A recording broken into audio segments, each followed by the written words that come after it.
శ్రీ రమణాష్టమ లేఖలు 222వ లేఖ యాతనా శరీరం. ఇది 23 జనవరి 1949న సూరినాగమ్మ గారు వారి అన్నగారికి వ్రాసిన లేఖ. ఈ మధ్యాహ్నం 3 గంటలకు ఒక యువకుడు భగవానుని సమీపించి, స్వామి, కైలాసంలో శివుడు, వైకుంఠంలో విష్ణువు, సత్యలోకంలో బ్రహ్మ, దేవలోకంలో దేవేంద్రుడు ఉంటారని, ఇంకా ఆ దేవతలు ఈ దేవతలు ఉన్నారని అంటారే, వారంతా ఉన్నమాట నిజమేనా అన్నాడు. ఓహో, సరి సరి, అసలు నీవున్నావన్నమాట నిజమేనా? నీవున్నప్పుడు వారెందుకుండరు?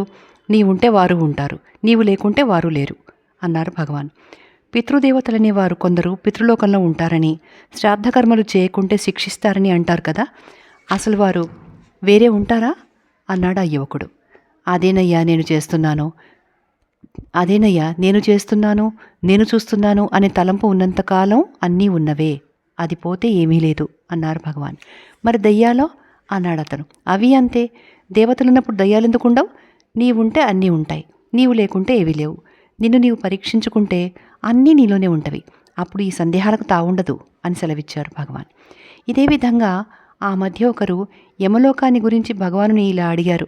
మానవుడు మరణించిన తర్వాత యాతనా శరీరంతో యమలోకానికి వెళతాడని, అక్కడ బీభత్సకరమైన వైతరణి నదిని దాటాలని, యమదూతలు ఆ యాతనా శరీరాన్ని ఎన్నెన్నో బాధలు పెడతారని అంటారే, యమలోకం ఉన్నది నిజమేనా?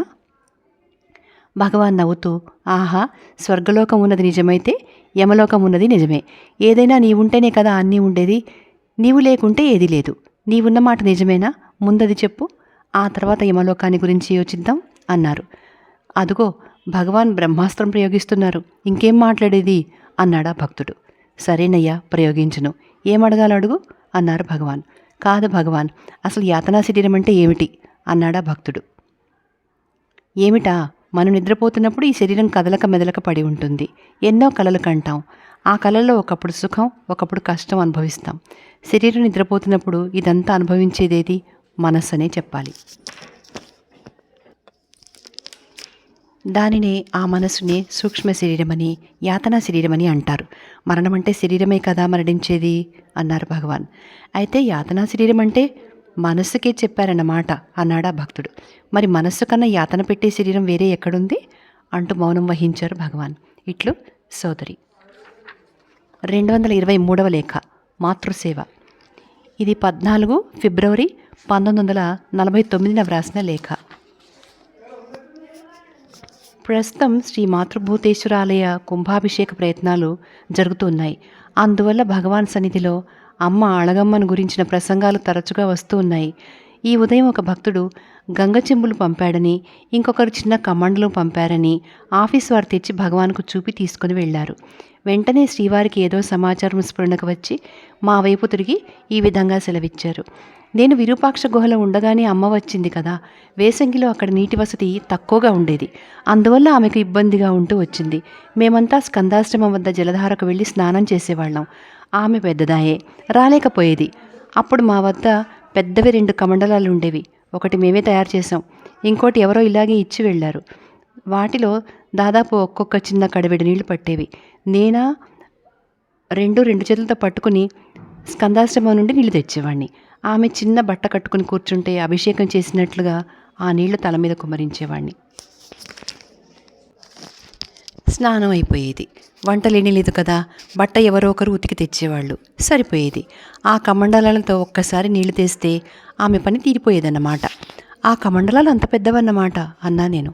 అవును, పెద్దవే అన్నారు భగవాన్. అవి ఇప్పుడు ఏమైనాయి అన్నారు ఒక భక్తులు. ఏమైనవా? ఒకటి ఇక్కడే ఉండాలి, ఇంకొకటి స్కందాశ్రమంలో ఉండగానే పరారీ అయింది.